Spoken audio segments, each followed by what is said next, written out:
I've learned that there's a difference between what you hoped for and what you actually expected. And to most of us, we think that those are often the same things, but I assure you that they're not. Now, I want you to know this is not a character flaw, and it's not some sort of element of your life that you failed at. And you should also know that awareness changes everything because awareness allows you to recognize patterns and make adjustments. Personally, I believe expectancy is a ruling principle of focus, and focus shapes our decisions and our behaviors, and behavior shapes our outcomes. So, what I want to talk to you about is your I am mindset. The words I am and what follows that, and why you need to stop being surprised when what you focus on actually shows up.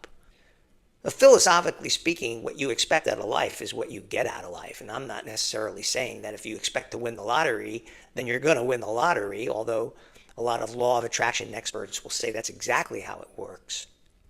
But if I were to bring it down to earth, bring it down to reality, it's pretty accurate to say that you'll live and you'll create in proportion to what you expect. Now, I believe that God is always listening because our mind is always going. I also believe he's very impartial to how you want life to unfold. He's not trying to figure out what you want and what you don't want, what you're saying and what you're thinking, especially if they're in conflict. That's the nature of free will.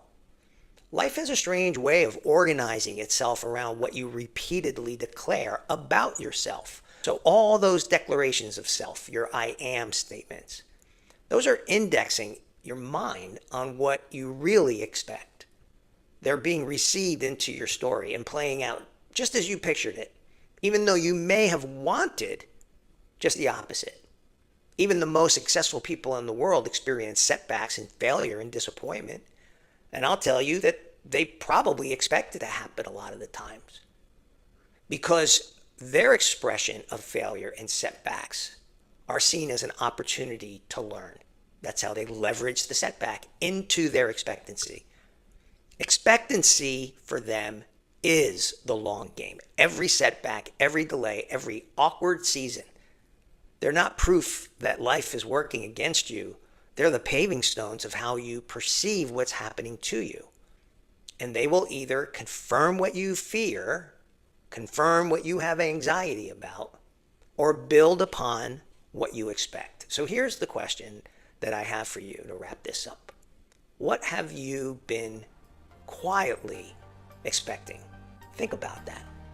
Has it been more disappointment, more struggle, more almost? Or is it focused on growth and favor and expansion and potential? Because you don't actually get what you wish for. You get what you're rehearsing for. My daughter's soccer coach used to say all the time, hey, don't call for the ball and then act surprised when it shows up.